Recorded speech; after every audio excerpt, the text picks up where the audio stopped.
Excellent!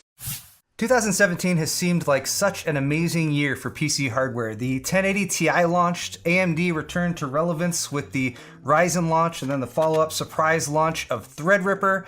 Intel refreshed their enthusiast lineup with Skylake X, and then they followed up by giving 6-core CPUs to the mainstream with Coffee Lake. Even the Radeon Vega 56 and 64, although late to the party and not quite as powerful as expected, can still be added to the list of options PC gamers have to choose from. So with all of this having happened, and considering that most of the products expected to launch this year have already launched, you'd think that it would be prime time to build a gaming PC right now, but it's not. In fact, it kind of sucks.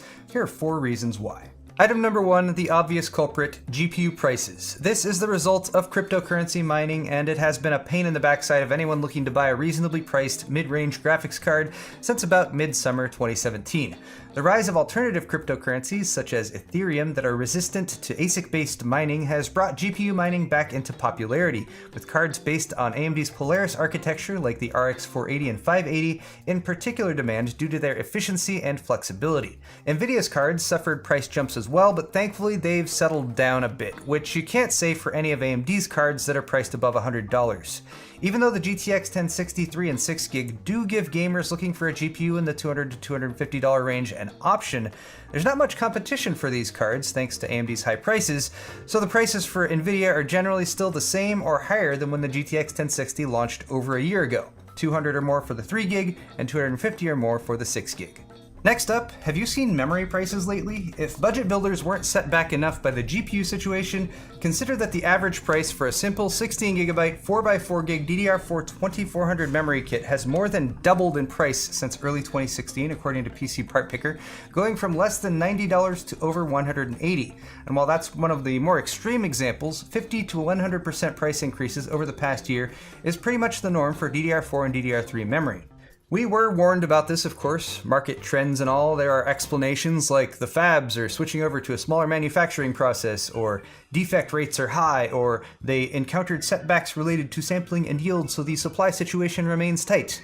Or Apple just bought it all, like all the memory, Apple just bought it. Or maybe they just wanted to squeeze the supply to up the price in order to earn record profits for themselves this year, but I don't know where we'd find any evidence of that. Now third up, you may have spotted Intel's recent Coffee Lake CPU launch, and you might have been excited because clearly here is some evidence of AMD's new competition from Ryzen paying out. Mainstream 6-core Intel CPUs and an unlocked quad-core i3.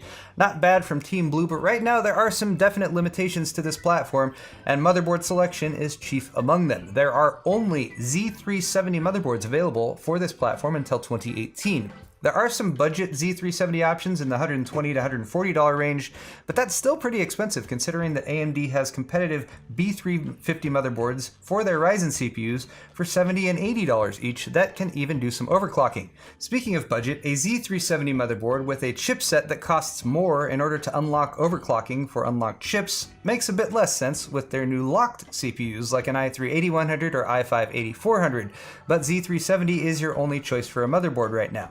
I'm hoping Intel considers a lower priced chipset that still has some overclocking options unlocked, maybe call it Z350. Now lastly, if I had to choose the most impactful PC technology that's become widely available in the past 10 years or so, I would have to go with SSDs. But my second choice would be variable refresh rate monitors. Don't worry, it was a Vertex 2.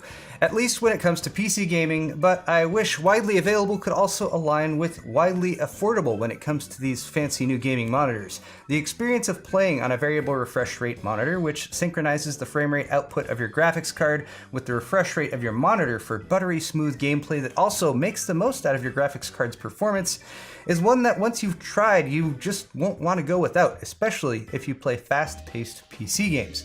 But monitors with this feature that are compatible with NVIDIA GPUs, dubbed G-Sync, are typically $100 to $200 or more expensive than a FreeSync monitor with the same specs that's compatible with AMD GPUs. So that's fine, just go with an AMD GPU for their consumer-friendly FreeSync monitors that aren't horribly marked up, and pair it with an AMD graphics card that is horribly marked up. So pick your poison. Overpay for your AMD GPU and a fairly priced FreeSync monitor, or get a fairly priced NVIDIA GPU and overpay for your G-Sync monitor. The choice is yours. So guys, I know this was a negative video, but it just sort of occurred to me the other day that things aren't all sunshine and daisies in PC building land. But nevertheless, we soldier on, and I know I'm going to keep building computers, and I'm pretty sure you guys are going to do the same. But there is something to be said for waiting until 2018 to invest if you're considering it. Maybe for now, just go with AMD CPUs and NVIDIA GPUs, and you'll be fine.